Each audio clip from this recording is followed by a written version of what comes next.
Thomas Edison said, "Our greatest weakness lies in giving up. The most certain way to succeed is always to try just one more time." Stories are our lives in language. Welcome to the Love Your Story podcast. I'm Lori Lee, and I'm excited for our future together of telling stories, evaluating our own stories, and lifting ourselves and others to greater places because of our control over our stories. This podcast is about empowerment and giving you, the listener, ideas to work with in making your stories work for you. Power serves you best when you know how to use it. Last week, we talked about those devastating one-liners and weeding them out. This week, we're telling stories about how you really get to have the things you want most. What it means to make it happen. What it takes to make it happen. When I was 18, I launched my own little handmade jewelry business. I strung beautiful handmade beads on leather, and I sold them to ski resort gift shops. This was well before jewelry making was cool, or Michael's had a whole aisle of jewelry making supplies. I was working my way through college, and my entrepreneurial yearnings created this business as a side venture to working at Fred Meyer between college classes. I had 5 or 6 orders from various resorts, but it never got any bigger than that.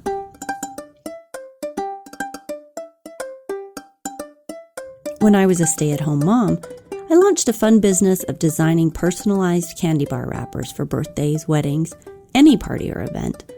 I designed the custom wrapper, printed the wrappers, and wrapped the candy bars. Shipped them in ice-bagged, insulated boxes so the chocolate wouldn't melt.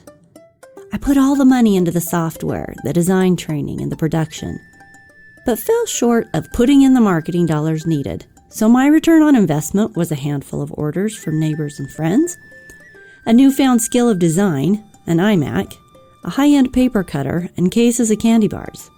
A few years ago, when my newest hiking guidebook came out, Best Hikes Near Salt Lake City, published by Falcon Guides, I put together a gorgeous plan for week-long hiking retreats that involved mountain lodgings and massage and yoga, an in-house cook, and daily guided hikes in the northern mountains of Utah. Same thing happened. All the planning, designing, arranging for providers, and when it came time to persevere through the swamps of finding clients, I got bored and wandered on to the next thing, carrying a sense of failure at not pushing through and taking it all the way. I ended up guiding day hiking trips, but it was nothing like I had pictured. I could have put in the time and effort to market it, for sure. I had ideas, I knew who the market was. But if I have a wonderful idea and a snazzy product, shouldn't clients come to me? I hated to have to sell people on anything, and so these business failures made a tidy little stack in my bookshelf of stories. One of the stories I started telling myself that was not serving me well was that if I put time and effort into a new venture, that it will all be a waste of time and resources because in the end, it'll fall flat. I mean, it's happened 3 times. There's this fear monster that pops up when I contemplate doing something that might make a difference to me or the world, and I'm flooded with a fear of failure, a fear of wasted time, and a fear of wasting money on something that in the end won't launch. Now, like all our stories, there are reasons I have this fear, namely past experience, right? While sometimes our fears seem to pop out of nowhere, they often do originate from some disappointment that we don't want to relive. But the past doesn't have to define our future.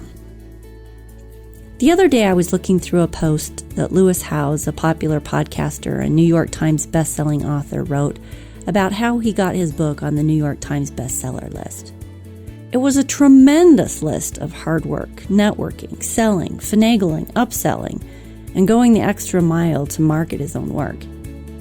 As I read this list of how he did it, I felt a little sick.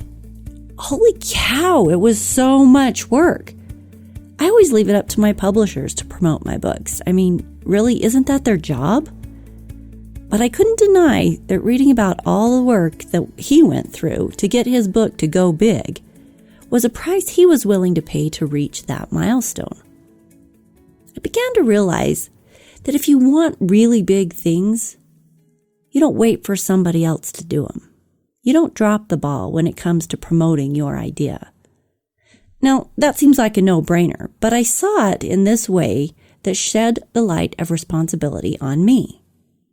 Whatever that idea is, it's not up to somebody else. I get to support my own idea. I get to carry it through to the end. And if I'm not willing to do that up front, then I get to wait for an idea that I'm willing to work for.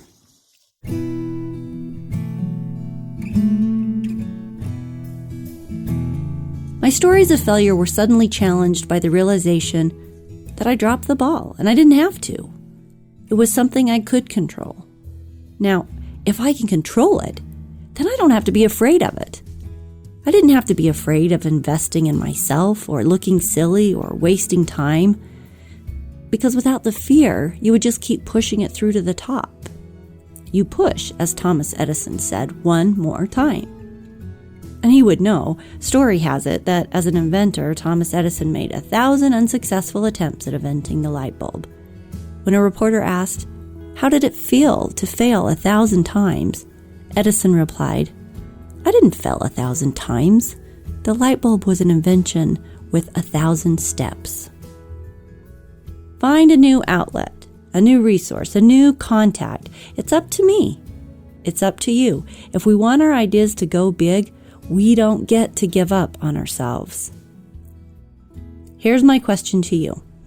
What is the story that is stopping you from taking your idea, whatever it is, your ideal romantic relationship, your own taco truck business, your vision for your career as the next great physicist, your community garden, the bike race you want to organize, the friends you want to make?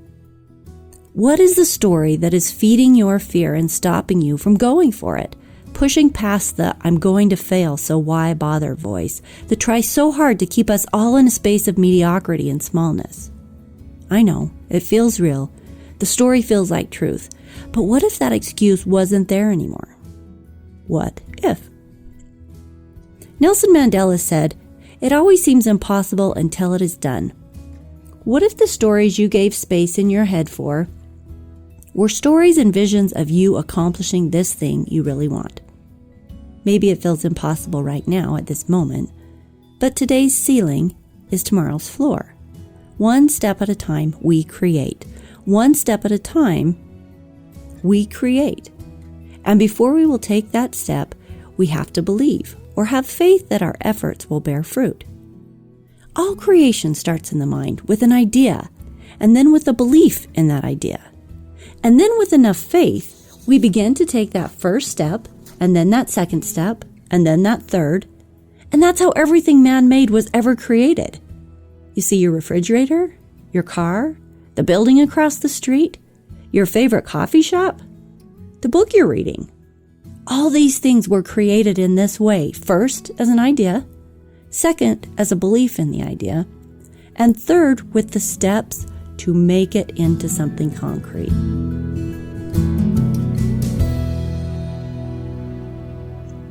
One of my favorite sayings, I have it taped to my fridge, is, "Tomorrow begins today." I've become a fan of looking at large projects in steps. It's the idea of eating an elephant one bite at a time.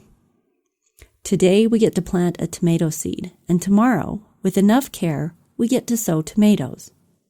But to get that tomato harvest, we have to plant, and one day at a time, we get to water, weed, and fertilize. It's possible, it's doable, so start if you want tomatoes. Mark Twain said, "The secret to getting ahead is getting started." And then, of course, there's that other saying that showing up is half the battle. There's this funny cartoon I saw the other day of two warriors in their battle gear facing a whole army that's ready to attack. They're clearly outnumbered and about to die, and the one soldier says to the other, "Any more words of wisdom, Mr. Showing Up is half the battle?" Yes, you're not going to get ahead unless you get started, and if you don't show up, you've got no chance at all. But in my case, it's that other half of the battle that I'm learning about. The half where you push through the roadblocks and where you promote your own dreams and you try 1,000 times using different approaches if your past attempts aren't working out. Thomas Edison was speaking to me when he said, "Our greatest weakness lies in giving up. The most certain way to succeed is always to try just one more time." I know that we all have that voice in our heads, like we talked about in episode 6. Some think of it as the voice of reason. Some know it as the devil on their shoulder. Some don't recognize it at all because they just think it's their earned wisdom. But today, you get to listen to that voice. Write down what the excuses are that you give yourself for not doing that thing you really want to do. And then do yourself a favor and realize that the voice is a story. Without that story, what could you do? Find your way around that story. Blow it out of the water. It might hurt to make you stretch, but you wouldn't want the thing you want if it weren't worth having, would you? If you don't do it today, when will you? The stories don't change until we decide to work through them, until we change them and start to allow for real possibility. They are our stories, after all. One of my big life dreams was to get my master's degree and my PhD. I had put that on hold after I got divorced from my first husband because I had small kids and I needed to support them and focus on other aspects of living. But always when I thought about what I wanted to do before I died, my continued schooling was incredibly important to me, just because I like to learn, because it was a tremendous goal that I knew would be worth the effort, something I wanted to accomplish. I had lots of reasons I couldn't do it. I didn't have the money. I didn't have the time. I couldn't relocate with kids who needed to stay in their schools. Well, let me tell you about one of the most difficult and magical things I have ever done.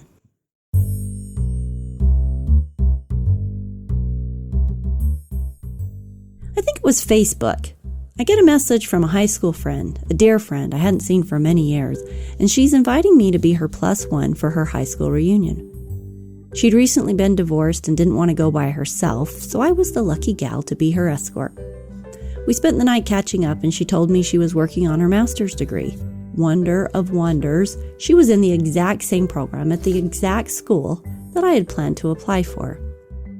I had no idea we had this similar interest, but the more we talked, the more our studies and schooling goals strangely coincided. When I asked how she'd done it, she explained that she had received a fellowship of $20,000 to the program. I got all the details, and as I pondered on the idea, I felt certain I could get that fellowship for the following year because I had 20 years more publishing experience than any kid fresh out of college. With that money, I could see a way to make it happen. I could see a way of getting my master's degree now. One by one, she helped me work through all those stories that stopped me. I didn't have to spend a year studying for the GRE because I could take the GMAT, which one could not really study for, so you were just forced to take it. It relieved a great deal of pressure for me to go that route. So, step by step, I filled out applications, took tests, wrote letters, put together referral contacts, and submitted my application for grad school. She had arranged her classes in such a way that she only had to be on campus once a week, and I could see that being doable. So I forged ahead with a plan of a $20,000 fellowship and once a week on campus. Well, I got accepted to the program, but when we got the award letter, I had been invited to teach at the university, but the fellowship was not awarded that year. I was surprised and dismayed. Things were not working out as I had planned, but I was sorely tempted because of the teaching position. I'd always wanted to teach at a university, and this was my chance. It had all happened so fast, and the reality of it was not in the shape or form that I had envisioned, and thus dared to move forward with. But one thing led to another, and before I knew it, I was making the final decision about whether or not I could devote the next 2 years of my life, with 2 teenage sons, to a master's degree that would require 3 hours a day of commute through all weather conditions, while teaching at the university, while carrying a full graduate class load, and while continuing on with my career in real estate that kept food on the table and a roof over our heads. While any sane person would have said, no way, the dream was too big, here was my chance though.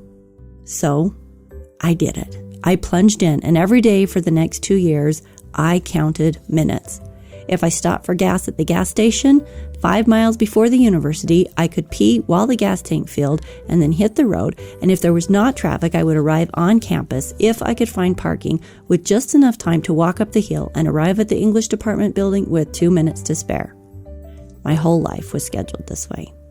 How many times did I wish that textbooks were on Audible so I could listen to the 100 pages of reading per night while walking up that hill and across campus. On warm fall days, I brought my bike so I could get across campus faster, and I found apps that allowed me to scan real estate documents from my classroom on campus instead of working from my real estate office. I graded papers until 3 a.m. and got up at 6 to be at my class by 8.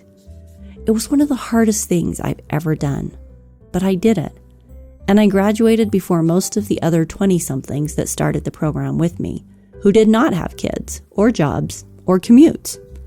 I pulled a 3.95 GPA and won writing awards for poetry, nonfiction, and research both years of my program. I kicked ass. And you know why? Because I wanted it. I wanted it. And when you really want something, you find a way around the obstacles. I look back at the whole thing in awe, in complete wonder at what a determined soul can do. Was I afraid of failure?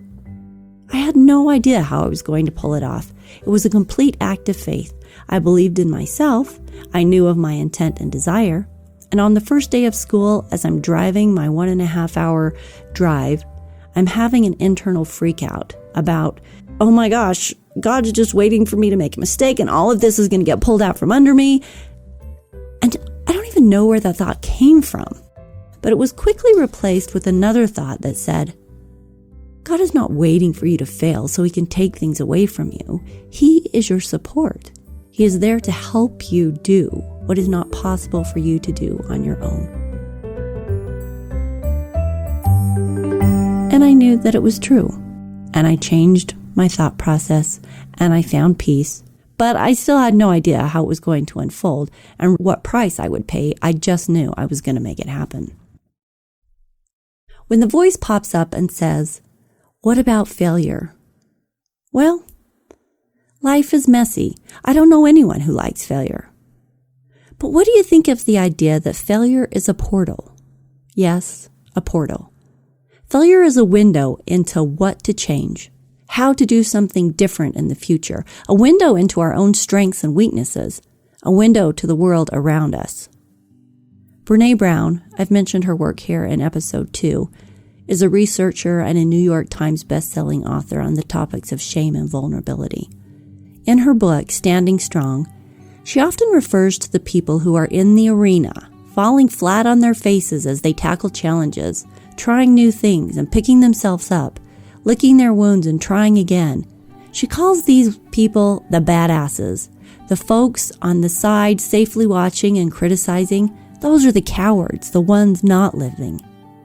You can find a dozen TED Talks and podcasts on why failure is okay and in some cases encouraged, why it's necessary if we wish to progress.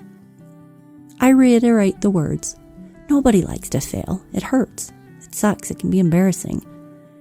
But no one really lives big without getting in the arena and getting dirty. No one gets in the arena without falling down a time or two. So the fear of failure doesn't get to stop you from making things happen, because it will. It'll stop you if you let it. I get to look back on my failed business ventures with forgiveness for myself and the things I didn't yet understand about myself, with a greater understanding of the work I need to put in if I want to go all the way. I see through my portal a clear picture of what does not work. I also hear and recognize the voices that try to stop me every day. Yep, every day. But I use what I've learned and I fight them off, even when I'm terrified. But that's the struggle in the arena. That's where the champions are born. You get to be a champion by looking at the stories you tell yourself that stop you from living the life you want to live. And you get to get rid of them completely or rewrite them so they serve you. Reframe them, remember from episode 1? Reframe those failures so you can see clearly through the portal. And that's how you become the hero of your story. Remember that from episode 2? You become the hero of your story by fighting off the things that hold you back, by not staying in the dark moments, by standing back up when you fail, because you will sometimes, and that's okay. All the real heroes do. Your challenge this week is to think about that one thing on your bucket list that you've never done, but really want to, and then list out all the excuses why you haven't. Find the stories, and then you get to find a way around every one of those stories. Log into our website, www.loveyourstorypodcast.com, and tell us how you do it. Have a great week of creating and telling stories. Get rid of the ones that hold you back. Retell the ones that build and empower you. We'll see you next week on the Love Your Story podcast. And if you enjoyed this podcast, make sure you subscribe, give us a review, and share it with your friends. Have a great week telling stories.